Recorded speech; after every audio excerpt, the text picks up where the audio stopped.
So I've got a couple of Makita products to review in this video and the next. Today we're going to look at one of their battery operated tyre inflators, model number DMP180. Next video will be their little battery operated vacuum in this rather unfetching green colour.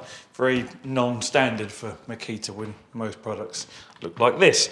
Now, the reason I bought this, quick backstory, I got fed up with buying cheap electric tyre inflators and even mechanical foot pumps for just, doing the tyre pressures on my car, on my van and on my plane. They all just don't seem to last very long and they all seem to fail in one way or another. Even like what you might call expensive electric ones, like in the UK, the Halfords Advanced range, for example, they still don't last barely a year, if that, and it's just infuriating. Now, I already had Makita battery and charger from a Makita rattle gun that I used to use at my car workshop. So I was like, do you know what?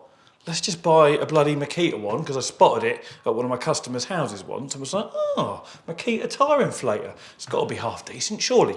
So these go for round about £70, depending where you buy them from. A couple of pound more, a couple of pound less. There'll be a link in the description because I've had this for over a year and it works perfectly. Couldn't be happier with it. A couple of little things that I would change, but aside from that, it works great. So what do you get for that 70 odd pounds? It doesn't come with a battery. It's what you call body only when it comes to Makita tools.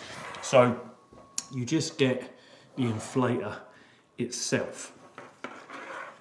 It's a fairly compact little unit, a couple of feet rubberized on the bottom, battery obviously slots on the back, and it takes the LXT batteries rather than their sort of domestic range of 12 volt ones that they do. So this is an 18 volt unit.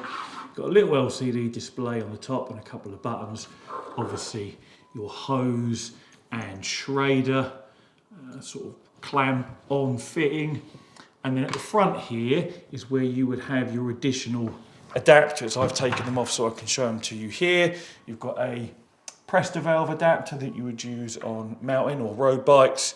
We have like a football or basketball adapter, and then we have a tapered adapter for use with other things like maybe paddling pools or other small inflatables. Too small for something like an airbed, but yeah, perhaps paddling pool or flotation device or something like that. Now, there's also a English valve adapter. This, when it came, was actually attached to this little key ring here. It was dangling off of there, and I just found that a bit irritating because I know I'm never going to use the English valve adapter, so I just took it off to give me a slightly neater end like we see here. Now, I may as well put these pieces back where they go, just so you can see them in place.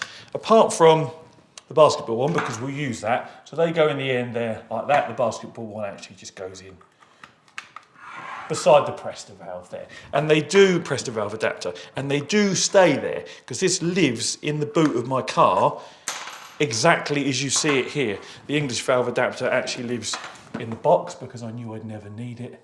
I'll just show you the box in case you're interested in that.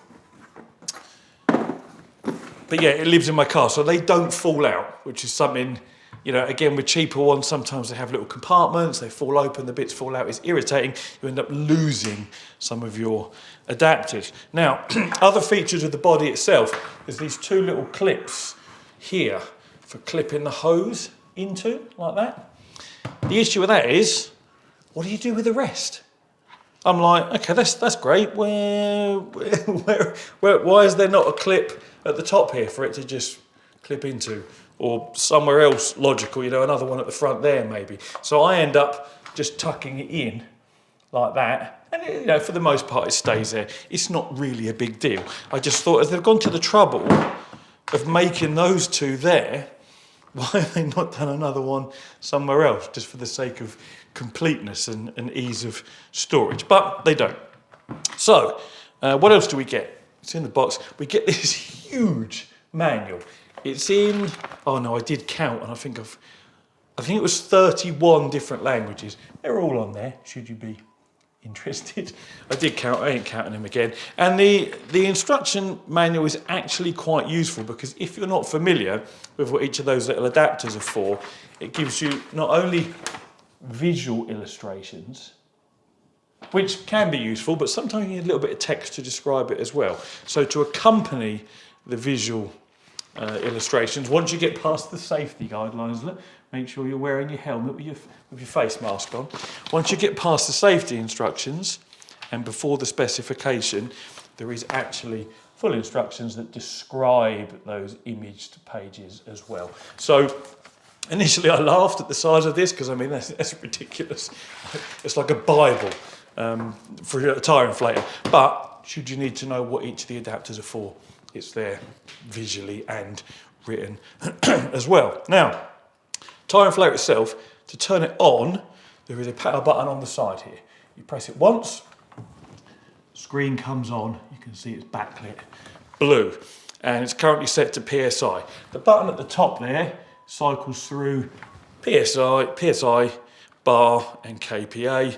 So there it is in bar, and then we do one more press and we're in kilopascals, in case anyone wondered what that is for. Not something we use in our part of the world really, aside from, I used to use kilopascals when I tuned cars, when I live map cars. That was what my ECU read the manifold pressure in. But PSI is generally what we use for inflating our tyres. So PSI is what it is. You've got your plus and minus. You've got your plus and minus, which will allow you to set the pressure you want. So mine's currently set as 30, it's flashing.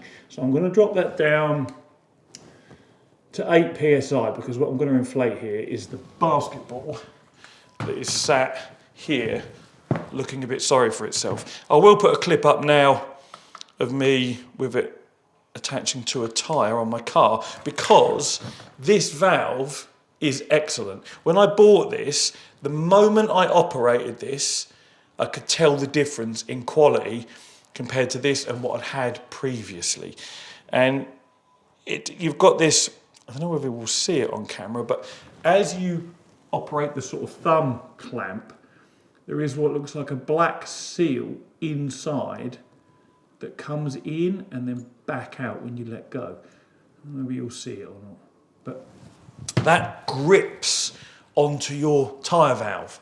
And we'll see it, because like when I put it on here now, like that, it grips onto it. In fact, if I haven't put that clip up, I'll do it now. But if I did, you'll have seen in that clip, I'm wiggling this around, like trying to pull it off, and it just will not come off. And that's what stood head and shoulders above some of the others, where they kind of clamp on, but they don't, and the air's leaking out, and you have to kind of hold them on a little bit, and it's just really fiddly and annoying for something that's so simple to get right. So that made me instantly happy. The moment I just got that and put it on my tyre for the first time, I went, oh, that feels smooth, it feels solid, decent quality. Compared to, like I say, the Halfords advanced ones, or I've had other ones like Michelin branded ones. You think these would be half decent. Like I say, we're talking Lecky and foot pump. The foot pumps are the worst, right? The frames actually bend after a while and then eventually just break and fall to bits. I honestly don't know. And they're charging maybe 15, 20 quid for a foot pump, and then like the Halfords advanced electric ones are sort of 60, 70 pounds. Like, yes, they have an integrated battery. It's not lithium ion though. They're still using NiCad. Which means they lose their charge. They discharge whilst they're in the boot of your car. So the moment you actually need it, it's flat and it doesn't work. These obviously, lithium batteries, keep their charge for well over a year, and gradually start to deplete. So you can charge it, leave it in the boot of the car, maybe charge it once every 6 months. I don't even know if I do that. I probably charged it once in a year. So it's just not a thing to worry about.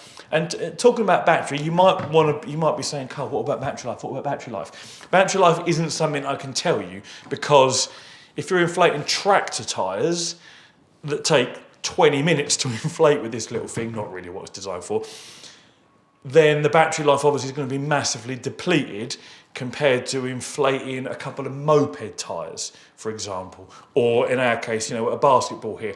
Depending what you inflate, how flat it is, the size of the tyre, its volume, will determine how long the battery lasts. So that isn't something I can comment on. It will last for a period of time based on how much you use it. But that will also depend on what size battery you put in. I've got a 3 amp hour Makita battery in here. I bought a 5 amp hour one to put in this, and I'll explain about that in a separate video. So you could put a 5 amp hour battery in, it would last even longer. Anyway, noise levels. I'm going to inflate this. I've set it to 8 psi. It will. Can I talk over this? No, it's probably a bit loud, isn't it? Oh, where's my basketball? It's inflating. The back pressure's building up so quickly, it's almost instantly shutting off. So perhaps I should just do it to atmosphere then. Yeah, so you can hear how loud that. Or has my battery gone flat? Is that why it's cutting off? Handily, I have another battery here. So we shall see. And on. Oh, okay. So it seems to shut off if there's no noticeable back pressure, maybe. That's weird. What if I put it up to a higher... Like, I've inflated the basketball before, but it wasn't flat like that. Let's just put that up to 30 psi. I'm thinking like we've got some sort of auto shut off if it detects there's no back pressure, but then if a tyre's totally flat, you wouldn't want that to happen, would you?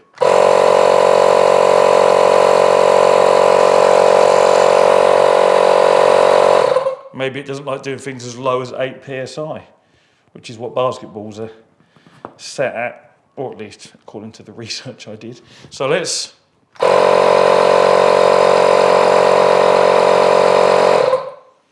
get that pumped up pretty sharpish.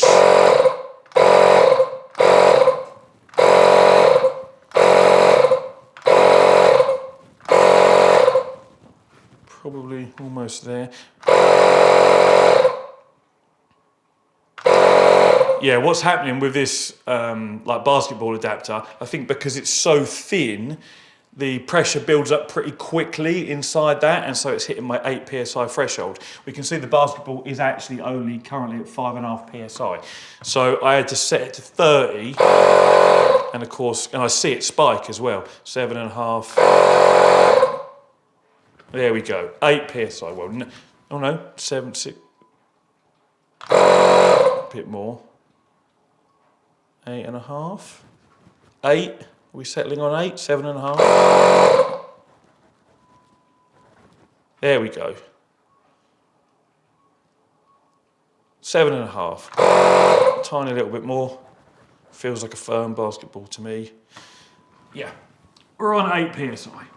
So yeah, that's what was happening there with this tiny little. Perfect. With this tiny little adapter, it pumps so much air through so quickly that the back pressure builds up. And it was shutting off thinking it was at 8 psi.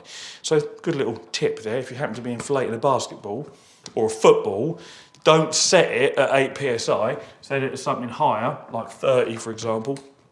Otherwise it might automatically shut off thinking it's already reached your target pressure. Now, as you may have noticed, I was using a trigger here. In fact, yeah, if I just, out of curiosity, I wonder how low we can go before this little valve triggers it. I should wait for it to stop flashing, shouldn't I? Okay, so 10 psi, it shuts off. In fact, if I remove that, will it now? Yeah, so that's exactly what it was. This adds a restriction, which of course builds up pressure. Although now it's not. Oh, there we go, yeah. Yeah. Little bit of back pressure and it shuts off. So there's your tip for doing footballs and basketballs. Set the PSI higher on here because you're using something very restrictive. With it open and still set at 10 PSI, it will flow all day long. In fact, if I put it down to 8, which is what I actually wanted for the basketball,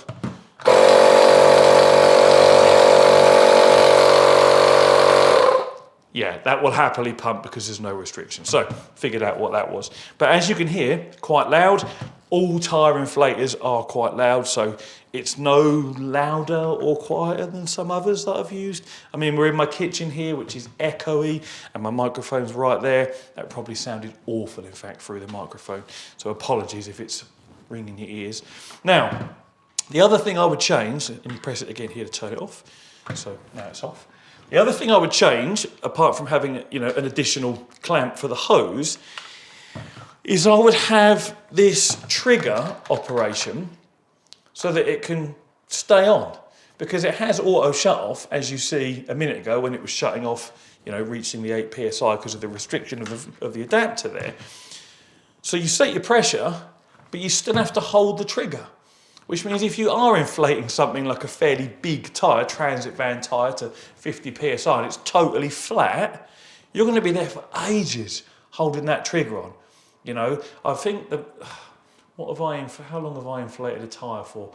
I've probably, I've got a transit van. I've probably gone from like 30 to 50 psi with this. Probably took a good 5 minutes, just to give you an example from memory. But yeah, what I would like to see is some sort of like latch, so you can latch the trigger on. The trigger's useful because, like when you're doing a basketball, and you know, you are using that small adapter that triggers the auto shut off, you can give it a few spurts at a higher pressure setting, 30 psi, so it doesn't shut off, without the risk of obviously blowing your basketball to smithereens. Because if you were to set it to 30 to get it to not auto shut off through this and clamp it on, that would pump until your basketball exploded, because your basketball doesn't need to go to 30 psi. So the trigger functionality is really good for that, but I'd like to have the option, just a little button on the side there, that when I pull the trigger up, to be able to lock it on, knowing I want to lock it on, like for a transit van tyre or a car tyre that's completely flat or something like that. But they're my only two gripes with it. Somewhere to, you know, clamp that to, like they've kind of half done there, and the option to lock the trigger on. Aside from that, I've been 100% happy with this little DMP180 from Makita, and I can quite happily recommend it to anyone looking for a tyre inflator, particularly if you already have Makita batteries and a charger. So, as I say, there will be a link in the description, and as always, thank you very much for watching, and take it easy.